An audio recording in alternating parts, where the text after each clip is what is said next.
Welcome to another insightful episode of Grandma Says. And here's Grandma. Welcome back to Grandma Says and dealing with how to have a happy home, dealing with scheduling. In this podcast, we're going to focus on scheduling with infants. Now, let's be frank. Infants are completely at your mercy, and they do whatever it is that you make them do. So with an infant schedule, you can work their schedule in based on your own goals. And I would suggest that you make sure you know what your goals are before even getting into this, too far into this anyway, because there's a lot of things that goes into dealing with infants when you first bring them home that can unfortunately lead to some problems in those early months or those early stages.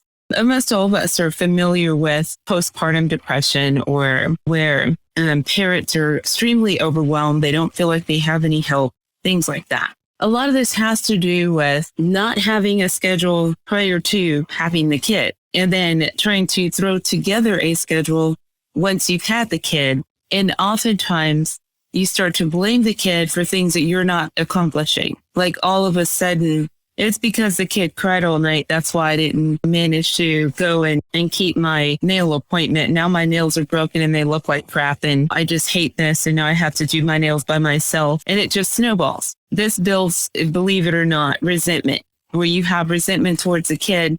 And even as the kid gets older, if you don't learn to handle these things, it grows and becomes a bigger problem with time. Now, having a baby does not need to derail your life. You can have a kid and then have that child's schedule work with your life. Now, as an infant, as I mentioned, they're completely at your mercy. So feeding time is when you say feeding time takes place, not when they say feeding time takes place. If you are currently in school, you can work while they sleep. The biggest way to get babies on a schedule and then keep them on it is to do everything in advance and be organized, as in pre-measure their food, know how many times you're going to feed them, know what you're going to feed them, have it all ready to go. A kid's food for an infant can all fit into one nice little zippy size, what do you call those? Those little zip-up lunch boxes that they have. Put the pre-made bottles, and they're already pre-measured for each feeding and how often they're going to get them. You can put all of that together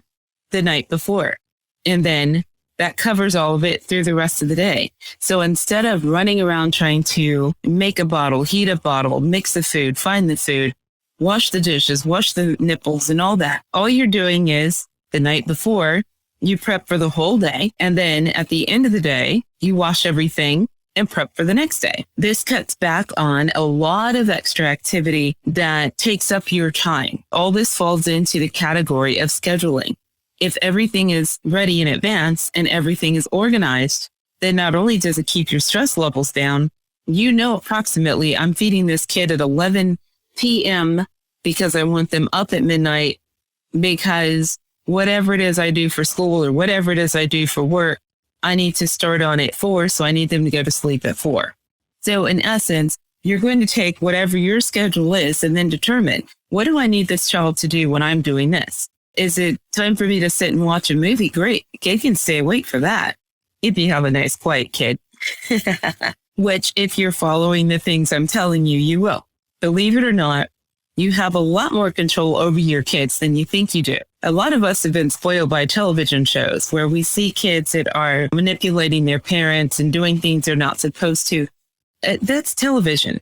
In real life, most of us learn at an early age what you're allowed to do, should not do, and then how to react to certain things so that those things do not overtake everything in your world. To begin with, when you're starting to do schedules, you want to watch for your baby's reaction. When you give your baby a bottle, if they're vomiting a lot, if they're falling asleep while eating, if you're looking at after the feeding, you find that they're cranky or they're fussing or they're belching or they're farting a lot, get to know what's going on with your baby and their reactions so that you can determine what amount of additives or what do you need to do in order to undo that so you don't have cranky baby syndrome. Find out what are the signs of it. If your child is expelling a lot, they probably ate too much. If your child is falling asleep during the feeding, then maybe you're holding them wrong and it's giving them the signal it's time to sleep instead of it's time to eat. You want to make sure that as you are measuring their food in advance, that you know how much they need to eat in the morning versus at night. If it's time for bed, you may want to give them a little bit more than what they would have for breakfast if need be. But you also want to make sure that when you do that, what is their physical reaction to what you just said? So pay attention to these things. Understand also that most of the time, if you have everything pre-prepared and you get your kid on a schedule, you're very seldom going to hear them cry at all. Crying in babies usually means they have something they need, something they want, or it's a habit. Just like adults who just talk randomly just to listen to themselves speak. You know, those people where you're talking, you're having a conversation, and after a while, they just never shut up. Babies do the same thing. Some kids just want to hear their own voice, and so they're making noise to hear their own voice. It's a habit, and it can be curbed. You introduce other things so that they're not only entertained by their voice. You want to make sure that you're using preemptive techniques that work with your child. Some kids are going to respond better to music. Some will respond to toys they can interact with. Some kids need things like bouncers and swings. Or some kids need white noise, the kids you can set next to an air conditioner unit or something that just makes a whoosh, whoosh, whoosh noise. So you need to know your kids' needs and take care of them in advance, and then you won't have any crying. If you know that you have a kid that runs hot, don't put them in a bunch of warm clothes.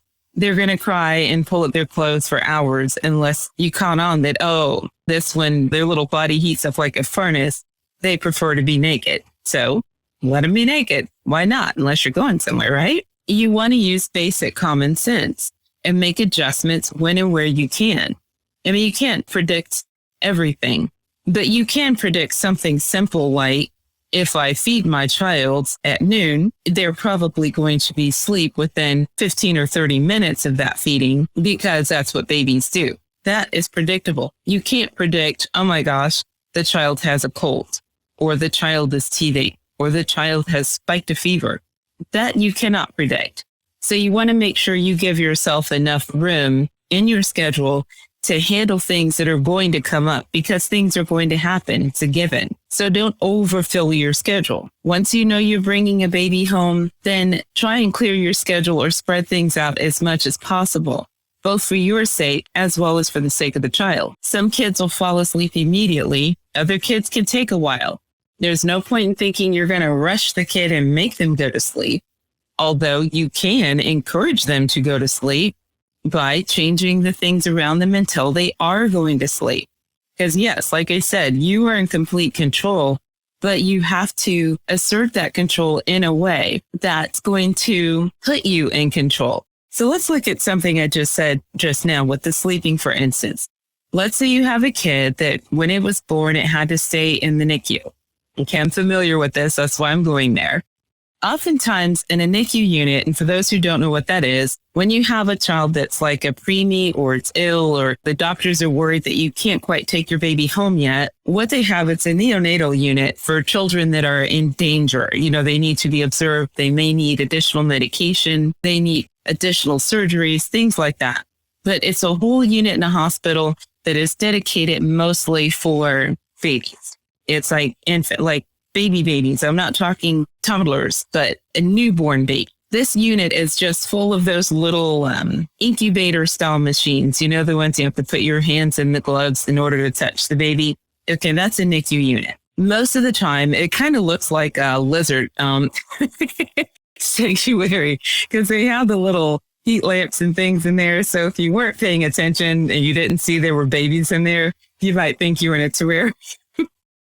But nonetheless, these are units in hospitals that are dedicated to provide additional health and care and safety for children that are in need of care after birth. Okay, so these are all newborns. So back to my point. NICU units are not quiet. They have beeping noises all night. They have heart monitors on every other kid. Sometimes there's bright lights in the room. Other times there are soft blue glowing lights on different units. When there's an emergency, there's a shrill bell that goes off and it sounds like a fire station or something. For a newborn, That's not, they just came from a quiet place inside your womb and now they're inside this unit where all these lights are flashing and there's noise and there's different people and faces and nurses have masks on their faces. So it's hard to tell if that's a person or an alien. It's a very busy place and it's that way all the time. It doesn't really slow down. This is like a 24-hour operation. So if you have a child that goes through that from at birth, then when you bring the child home, it is not uncommon for children to react in a fearful manner because now they're in a quiet space when they used to be in a noisy space. Now they're seeing the same person, but they're not sure who that person is yet because the bonding may not have taken place if the child had been in a unit where you could not physically touch them. Now they have to become accustomed to your scent. Whereas before everything was disinfected, it all smelled like disinfectant, bleach or something. Point being, your child is now in a situation where they have to learn to acclimate to you. This means there's going to be a lot of crying. There's going to be a lot of uncertainty. The child may not want you holding them or touching them. This can affect your bonding. This can affect you emotionally. If you're the mom and you're trying to hug this baby who you haven't been able to touch for their first whole month of life, and now you're trying to bond and this kid is acting like you're the Grim Reaper or something, it can take a toll. I would suggest if you know you're going through something like that, try not to do it alone. Get help if you can. Maybe those first few months, stay with a relative if need be. So if you can't bring yourself to pick up the child, because the child's not going to stop crying, then maybe someone else in the house can, that sort of thing. We're talking about the crying or figuring out what a child actually needs. If the child's just come from a noisy location, you may need to actually set up a noisy location in your house, believe it or not, and then slowly reduce the sounds until the child is accustomed to a quiet location. Most hospitals are cold. Now, the NICU units themselves are warm. They're like room temperature little units. But when the children are taken out of those units or they're getting a diaper change, things like that, they go into a room that for the most part feels like you're sitting on an air conditioner. Those rooms are freezing. So it's possible if you're trying to warm the same child up now, that their response to being warm is not going to be the response you're expecting. So bottom line is you want to observe your child. You want to find out what your child needs, meet those needs in advance. And then you don't have to worry about crying and insane behavior because their need is already met. And it's the same with wants and habits. If it's a child that's squirming around a lot, they probably need to exercise. So let them exercise. If you get a bouncer or a swing or a jumper or something like that, you want to introduce it to them slowly, get them accustomed to it. Don't just throw them in it and then go do something else and come back in half an hour. Use a soothing voice. Get down on their level. Make sure they understand they're safe. Hold them while they're in the machine or the swing until they understand that the swing is not going to fall, that they are safe, even though this unit is moving. So use common sense, make adjustments when and where you can until you can sense that your child is safe and happy with you and vice versa, that you are starting to feel comfortable with your child. The scheduling, when you're talking about newborns, again, this is where they're getting their emotional stability from. So they need to feel secure in what comes next. So for the most part, you want to use environmental signals. Bathe means we're going to eat. Blanket means we're going to sleep, and so forth.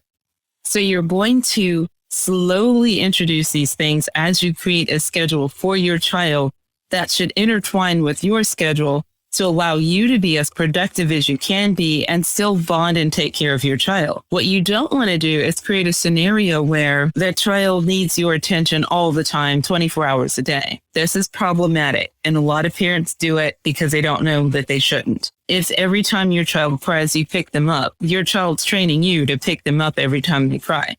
You have to teach them to associate crying with something else so that crying means diaper change, or crying means you're going to be turned over or repositioned or moved to another toy, another unit from the crib to a swing. But you want to teach them how to communicate with you. And so they understand that crying is only going to get so far. They need to learn other sounds. They need to learn other behaviors, cooing, rooting, moving your feet, waving your arms around, lets mommy know. My arms are up, I want to be picked up. If I want to eat something, then I need to chew on my hands or show you, hey, something's in my mouth. Can you replace that? You can give me the milk. The point being, you want your child to learn to communicate with you. And for the most part, they shouldn't really have to say much if you have already preemptively taken care of all their needs. So it's a win-win. It's a two-sided thing. And basic association, so they start to understand those signals. They hear a certain song, that's bath time. If it's a routine and they know that every day when I wake up, I get a diaper change and then my bottle. That's a routine. You don't want to veer off from that too far because then you're going to create agitation or fear responses because things are not routine. A routine and a schedule is very important. You have to understand that with infants, most infants don't really handle changes very well at all.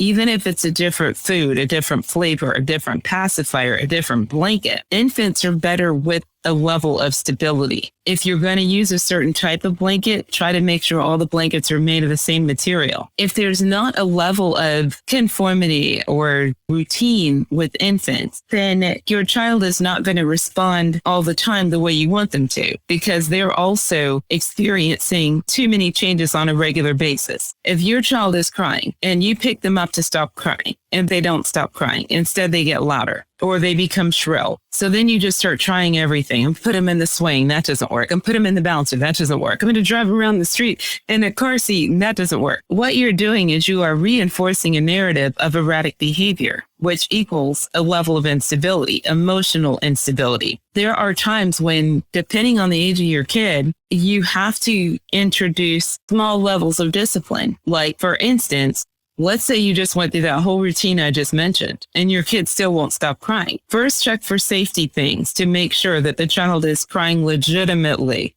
because it could be something you're not looking for or did not notice. It could be that there was an object that got in their diaper and it's been poking their butt the whole time on their skin and they don't like it, and that's why they've been crying. It could be that whatever they're wearing is too small.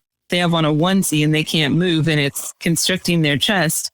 That could be why they're crying. If you took them out and put them in a car seat and the buckle was hot and you let the buckle lay on their tummy, that could be why they're crying. So you do want to check and make sure, because most babies are only going to cry if something is seriously wrong. Cry the way I described anyway. But what you don't want to do is ignore the crying, but at the same time, you want to make sure that they're crying for a legitimate reason. Okay? Well, now that we're getting a little bit further into the to-dos and not just scheduling, I'm going to go ahead and wrap this podcast up here and then come back with a part 2 to show you how you can implement these schedules in a way that will help to promote emotional stability when we're dealing with babies and infants.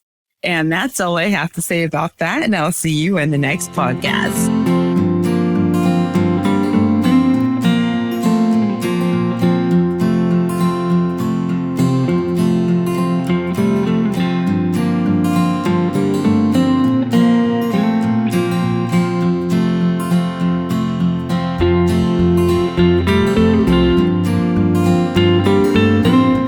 Says has been a Boss production.